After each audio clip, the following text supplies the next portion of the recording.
Mwanadada The African Princess Nandy ameweza kutupiga na kitu kizito. Huyu ni mwanamuziki wa muziki wa Bongo Flava kutokea hapa nchini Tanzania, Bongo Dar es Salaam. Ameweza kutupiga na kitu kizito kichwani leo kupitia ukurasa wake wa Instagram huko Insta Story. So Nandy amefanya nini na kuna nini ambacho kinaendelea juu yake? Nipe sikio lako kwa utuli na utulivu kabisa nikujuze kile ambacho The African Princess ameweza kukifanya siku ya leo kupitia ukurasa wake wa Instagram huko Insta Story. Ukienda kwenye page yake Instagram, ukienda kwenye ukurasa wake wa Insta Story, pale utakuta Nandy ameposti video clip akionyesha kwamba akiwa na sign kuna mikataba, yani kuna makaratasi ambayo alikuwa anadondosha sign yake. Yuko pembeni na raia anaonekana ni wa kigeni, lakini huyu jinsi anavyoonekana huyu raia anaonekana ni raia kutokea pale nchini China. Lakini Nandy aliweza kumficha huyu bosi. Sasa sijaelewa ni kwa nini The African Princess aliamua kumficha huyu bosi. Je, anaogopa kuna baadhi ya watu wanaweza kwenda kumpelekea bosi maneno ambayo sio, dili likawa si dilisha, au kuna nini sasa? Lakini pia mbali na kufanya hivyo, Nandy baada ya kupost hiyo video clip akimuonesha huyo tajiri lakini akiwa amemficha, lakini yeye ndo alikuwa akionekana akiwa anadondosha hiyo sign na kuandika deal done, alafu akiweka kiarama kama cha tiki, yani kwamba dili limetiki, yani sio umeelewa, yani nimebutua mchongo guys. Wale ambao mlikuwa mnaniroga sana, mnajua labda sitapata deals, sasa deal done, yani sio umeelewa. Baada ya Nandy kuposti hivyo, nikaona baadaye akaamua kutupostia sasa lile dili ambalo umetupostia, unajua gharama yake, unajua imekosti bei gani, unajua Nandy amepokea shilingi ngapi kwenye lile dili ambalo alokuwa analisign. Kama kumshinda go, Nandy ameweza kusign deal la dola $400,000, yani amesign dili la dola $400,000, dola za Kimarekani $400,000. Bwana, usichukulie hiyo pesa kiwa wepesi. Tunaizungumzia ni bilioni 1 na chenchi zake, yani kwenye mamilioni huko. Sio umeelewa? Yani inakuwa ni bilioni 1 na milioni kadhaa. Hiyo ndo deal ambalo Nandy ameweza kusign.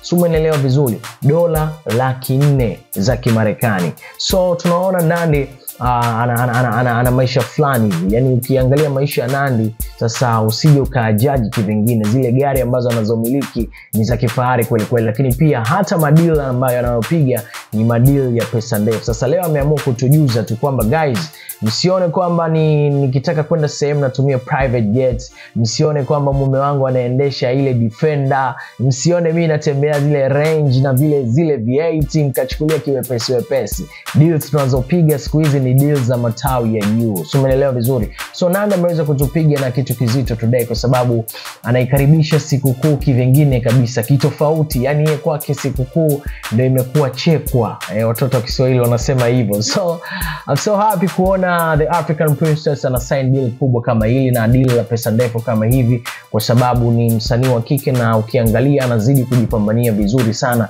katika muziki wake na ngoma zake zinaenda. Ile kichwani siko sawa, akili sina, uko TikTok we bana, wadada wanajisnap kweli kweli. Yani ngoma imewashika kweli kweli. Na ukiangalia mashairi ambayo ameimba mule ndani The African Princess, ni ngoma fulani hivi ambayo ina ujumbe mzito kweli kweli. Kwa hiyo Nandy bwana ametujuza guys, msione kuna maisha fulani naishi mkatamani, lakini hata deals pia ninazopiga ni deals za pesa ndefu. Na ndio maana amefikia hatua paka yeye kuweza kumziba yule tajiri kwamba watu wasije kumuona, mbona umempa pesa nyingi hivi, mbona msanii wenyewe kule kibongo wa kawaida tu.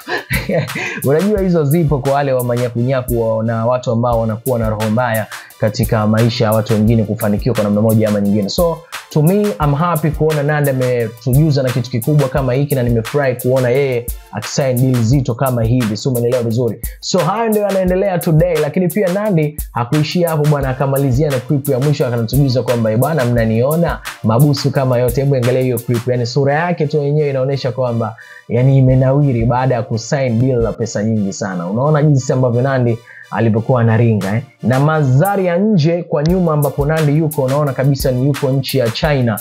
Kwa hiyo msimchukulie kiwepesi. Kuishi ule mji unaambiwa kwamba kuna gharama kidogo kwa watu ambao wanaenda China wanalifahamu hili, si umeelewa? Kwa hiyo Nandy anatujuza yuko China na amesign deal ya pesa ndefu sana. So wewe una comment gani ya juu ya hiki ambacho The African Princess ambacho ameweza kukiposti? Msikizi wangu, hebu dondosha comment yako hapo, alafu mimi nitapita nayo kama Mswahili tu ambaye ni mwasilishaji wa zile ambazo zina make headline katika mitandao kadha ya kijamii. Hayo ndio ya Nandy today. Kwa hiyo una comment gani? Weka hapo kwenye uwanja wetu wa comments. I've got the name Nitel Swaz on the MRC. Good day. Kesho pia ni siku.